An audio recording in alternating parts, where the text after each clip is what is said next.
Tim vit et ressent les mêmes émotions que les autres enfants, mais il a du mal à les exprimer clairement. Par exemple, pour lui, ce n'est pas naturel de sourire quand il est content, ou soupirer quand il en a assez.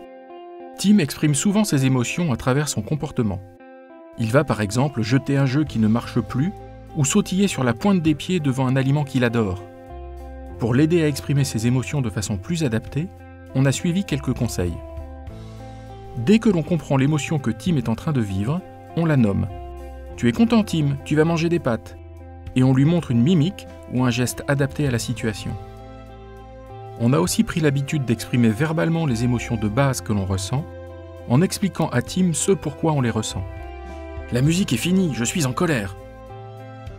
Et on s'entraîne à faire des mimiques devant le miroir pour l'aider à utiliser la bonne expression faciale en fonction de l'émotion qu'il ressent.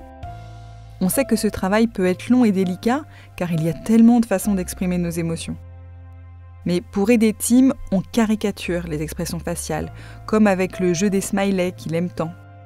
On dessine des bonhommes et avec des gommettes, il doit reproduire le modèle correspondant à chaque émotion, ou deviner à quelle émotion le smiley présenté est associé. On propose des modèles simples, clairs et stables d'expression des émotions pour que Tim réussisse à se les approprier et à les réutiliser. Parfois, on lui propose une feuille avec différents pictogrammes, des smileys, et il pointe ce qu'il ressent. C'est très efficace aussi. Quand l'enfant reconnaît et sait exprimer les émotions simples, je propose de créer un baromètre pour imager leur intensité. Par exemple, « Tu es un peu triste car ton train n'est pas à côté de toi » sera différent de « Tu es très triste car ton train est cassé ». Pour aider Tim à exprimer ses émotions, plusieurs conseils nous ont bien aidés. Nommer l'émotion ressentie par l'enfant dès qu'on la reconnaît. Exprimer verbalement nos propres émotions en situation. Associer un geste ou une mimique adaptée pour donner un modèle à l'enfant. On peut aussi proposer à l'enfant de pointer différents pictogrammes ou smileys pour exprimer son émotion.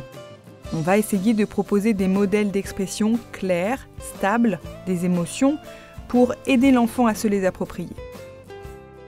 On a aussi remarqué qu'imiter les émotions devant un miroir aide à bien les reproduire en situation. Une fois les émotions vécues bien identifiées par l'enfant, on peut aborder leur intensité et créer un baromètre des émotions.